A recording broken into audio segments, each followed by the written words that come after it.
Hariom, Namaste, very good afternoon everyone. Welcome again to my YouTube channel GK Law Classes. So happy new year to all my subscribers and viewers. I know हुए तो वैसे 17 days already हो चुके हैं, but क्योंकि आज हम अपनी फर्स्ट वीडियो 2026 लेके आ रहे हैं, सो मैंने सोचा सबसे पहले आप लोगों को जो है न्यू ईयर की विशेस दे दी जाए। तो आज का जो टॉपिक है वीडियो के आपने स्टार्टिंग में देख ही लिया, that is the tricks to remember the sources of Indian constitution. तो आज हम बात करने जा रहे हैं the sources of Indian constitution from where different features have been borrowed by the Indian Constitution statements to make it a wholesome document.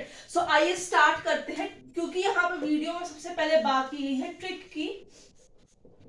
तो हम सबसे पहले जानेंगे कि सोर्सेज ऑफ इंडियन कॉन्स्टिट्यूशन को याद करने की ऐसी कौन सी टेक्निक है जिसके थ्रू आप जितनी इतनी सारी कंट्रीज, आपको पता है हमने डिफरेंट कंट्रीज के कॉन्स्टिट्यूशन से, उनके सिस्टम से अलग अलग फीचर्स को बोरो करके अपनी इंडियन कॉन्स्टिट्यूशन की फॉर्मेशन की है। जो जो फीचर्स हमारी कंट्री के अकॉर्डिंग हमें एक्यूरेट लगे, सस्टेनेबल लगे, हमने उन फीचर्स को यहाँ पे जो है अडॉप्ट किया है, अपने हिसाब से उनकी मॉडिफिकेशंस भी टाइमली की है। सो सबसे पहले, क्योंकि यहाँ पे हमें जानना होगा कि हमारा first thing before we proceed with the concept of trick, यहाँ पे एक स्टेटमेंट बार बार कही जाती है कि जब हम सोर्स ऑफ इंडियन कॉन्स्टिट्यूशन की बात करते हैं कि हमारा इंडियन कॉन्स्टिट्यूशन जो है ये बेसिकली बैगेज ऑफ बोरोइंग है। एक स्टेटमेंट आती है, it is a baggage of borrowings. कारण कि हमने डिफरेंट जो कंट्रीज हैं वहां के सिस्टम में से अलग अलग फीचर्स को बोरो करके यहाँ पे अप्लाई किया है into our Indian constitution. But ये बात जो है, this statement is completely wrong.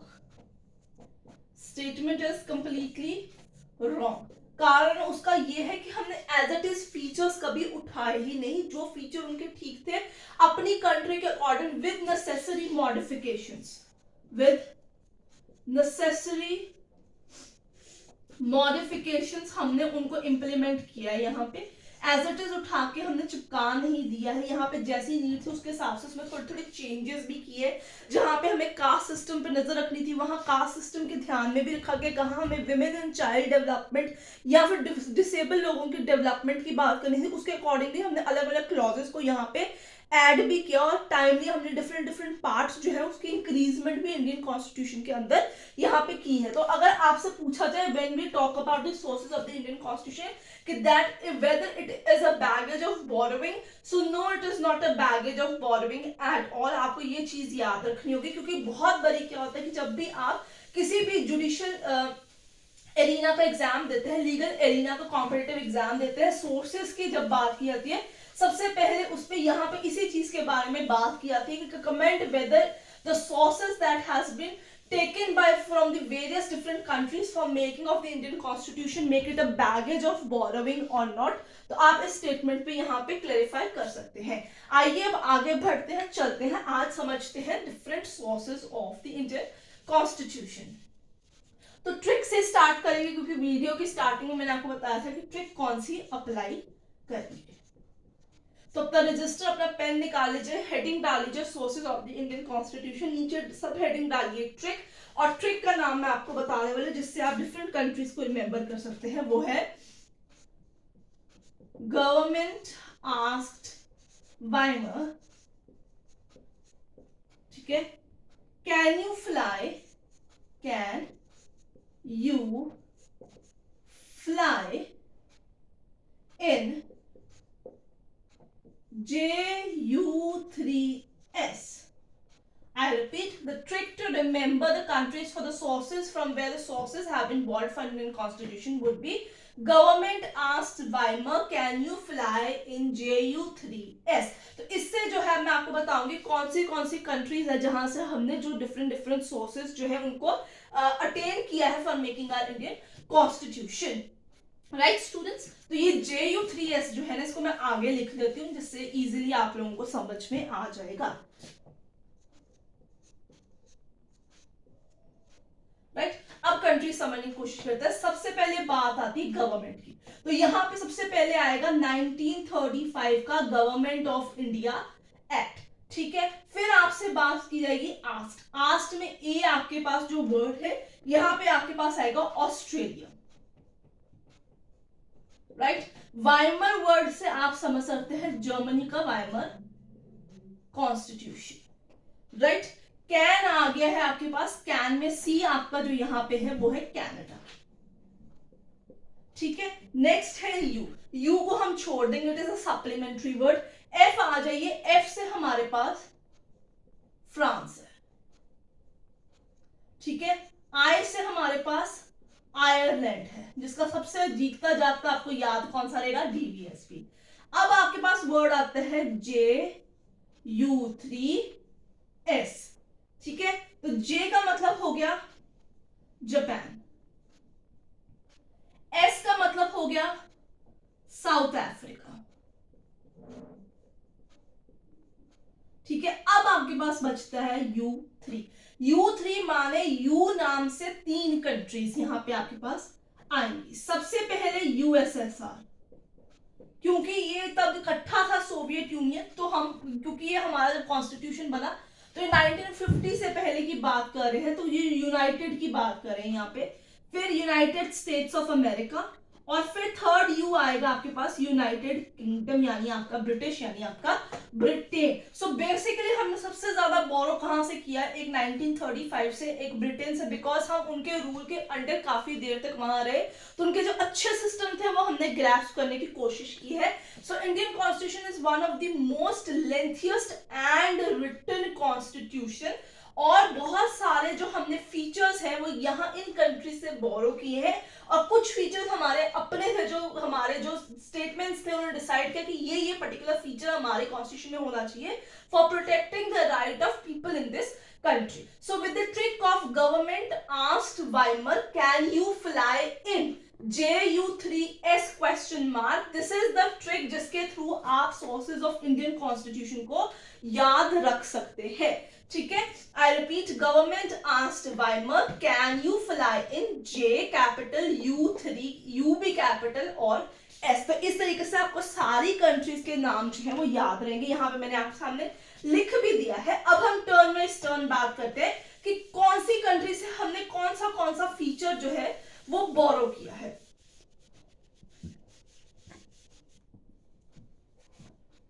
Right. तो कहीं पे अगर आपको लगे कि डाउट है, कुछ पूछना है, तो आप कमेंट सेक्शन में पूछ सकते हैं। इसके अलावा जितने भी आपने अभी तक शॉर्ट्स हमारे और वीडियोस को चेकआउट कर लिया, देख लिया है, लाइक शेयर किया, उन सबके लिए बहुत बहुत थैंक यू आप लोगों का। आई होप आपको आज की वीडियो भी पसंद आएगी। तो पसंद आ रही है, लाइक डेफिनेटली कीजिए, अपने फ्रेंड्स के साथ शेयर भी कीजिए इसे, और जिसने चैनल को सब्सक्राइब नहीं किया आज ही हमारे चैनल को सब्सक्राइब कर लीजिए। स्टूडेंट्स, इसी के साथ ऐसे बहुत सारे डिफरेंट हैंड रिटन नोट्स का पीडीएफ फॉर्मेट में आप जो है हम लोगों से परचेजिंग भी कर सकते हैं of your favourite legal subject. अगर आपको लगता है कि इंडियन कॉन्स्टिट्यूशन के अंदर आप लोगों को कोई भी पीडीएफ नोट्स की रिक्वायरमेंट है, कोई टॉपिक है आपका, तो आप वो हमसे जो है ले सकते हैं ना पीडीएफ फॉर्मेट, मात्र 450 रुपए के अंदर। 450 रुपीज उसका सिर्फ प्राइस है। आप ऑनलाइन पेमेंट करके 2 से 3 टॉपिक्स का पीडीएफ हमसे ले सकते हैं from the constitution of India, जिसमें वो टॉपिक फुल एक्सप्लेन होगा, साथ में जो केसेस होंगे उनके भी मेंशनिंग वहां पे की जाएगी, जिससे आप जब उस टॉपिक को प्रिपेयर करेंगे तो आपकी एक अच्छी होलसम रिविजन हो जाएगी। ये प्राइस जो है ये स्पेसिफिकली कॉन्स्टिट्यूशन का प्राइस है यहाँ पे, ठीक है। अगर आप लोग चाहो तो आप केसेस का कंपेरियम भी हमसे ले सकते हैं, उसमें सिर्फ डिफरेंट टॉपिक्स जो है उस पर्टिकुलर सब्जेक्ट के उसके रिगार्डिंग सिर्फ आपको केसेस की लिस्ट मिल जाएगी, एंड 1 और 2 लाइंस भी होंगी, ताकि आपको पता चले वो केस किस सब टॉपिक से वहां पे रिलेट कर रहा है। तो आइए स्टार्ट करते हैं जानने की कि हमने किस कंट्री से क्या क्या चीजें बोरो की है। सबसे पहले यहाँ पे बात आएगी, फिर से मैं बता रही हूँ, government asked Weimar, can you fly in JU3S। तो गवर्नमेंट की बात करेंगे 1935 गवर्नमेंट ऑफ इंडिया एक्ट,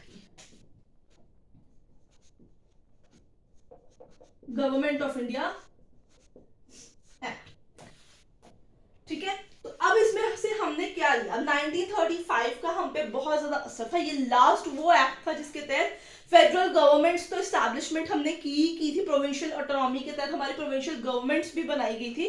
जब हम हिस्ट्री स्टडी करते हैं तो इस एक्ट का काफी ज्यादा वेटेज हम लोगों के ऊपर है। इसमें कुछ ऐसे ऐसे पॉइंट्स थे जो उस टाइम के हमारे जो ड्राफ्ट्समैन थे उनको लगा कि ये चीजें तो पर्टिकुलरली होनी चाहिए कंट्री के अंदर for greater saying of the people. तो 1935 में सबसे पहले तक फेडरल स्कीम थी हमारे पास, फेडरल स्कीम।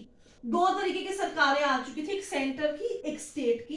गवर्नर्स ऑफिस, हर स्टेट के अंदर एक जो था प्रेसिडेंट के बिहाफ पे एक ऑफिसर होगा, तो गवर्नर्स ऑफिस जो ऑफिस है उसकी एस्टैब्लिशमेंट की यहाँ पे हमने बात की। इसके अलावा जुडिशरी, अब आप कहेंगे जुडिशरी तो पहले भी था, तो स्ट्रक्चराइज जुडिशरी की यहाँ पे बात की गई। एक हमारा फेडरल कोर्ट था जिसे आज हम सुप्रीम कोर्ट कहते हैं, एपिक्स कोर्ट।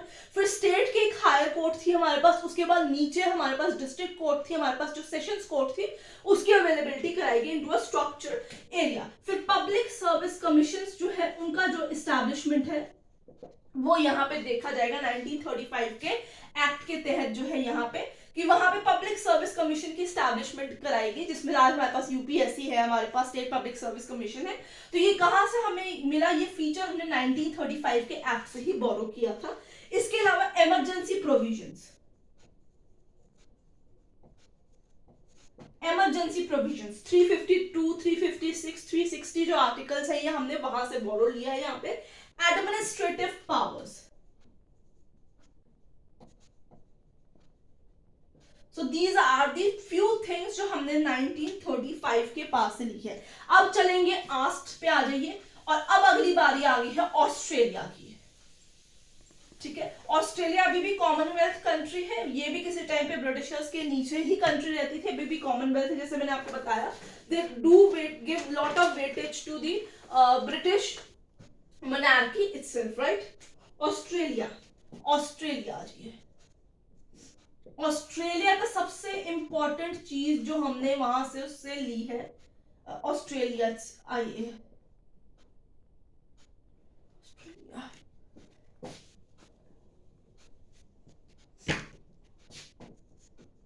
ऑस्ट्रेलिया। फिर आप लोग कहेंगे कि यहाँ पे स्पेलिंग मिस्टेक आ चुकी है। तो ऑस्ट्रेलिया का सबसे इंपॉर्टेंट चीज थी कॉन्करेंट लिस्ट। आपको पता है कि यूनियन लिस्ट है हमारे पास 7th शेड्यूल में, एक स्टेट लिस्ट है, एक है कॉन्करेंट लिस्ट, जिसमें सेंटर और स्टेट दोनों ही कलेक्टिवली कानून बना सकते हैं। जैसे जिसमें हमारे पास education, it is one of a point. Freedom of 7th schedule, जो एक्ट प्रेजेंट है वो भी मैं आपको साइमल्टेनियसली बताऊंगी। फ्रीडम ऑफ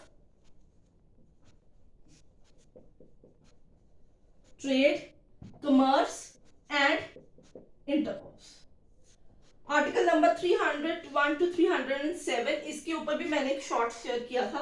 फिर आती है हमारे पास joint sitting of both houses of parliament, joint sittings of parliament, दोनों हाउसेज लोकसभा और राज्यसभा की जो जॉइंट सिटिंग का सिस्टम है वो हमने ऑस्ट्रेलिया से बोरो किया है।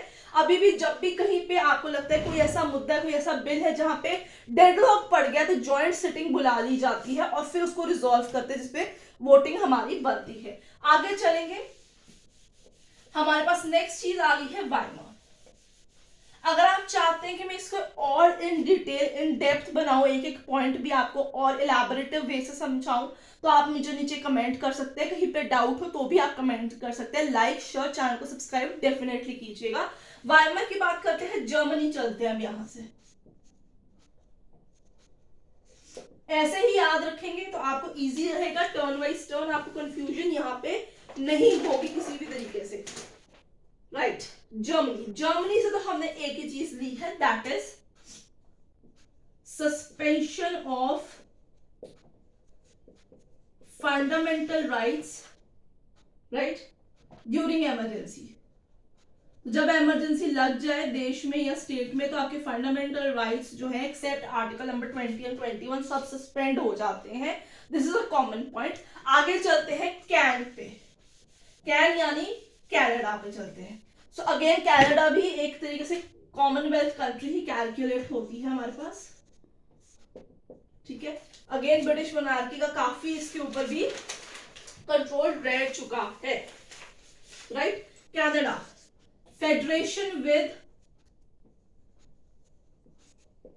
फेडरेशन विद स्ट्रॉन्ग सेंटर, बहुत सारी पावर सेंटर ने अपने पास रखी है, इमरजेंसी में तो ये यूनिटरी सिस्टम में कन्वर्ट हो जाती है हमारी कंट्री।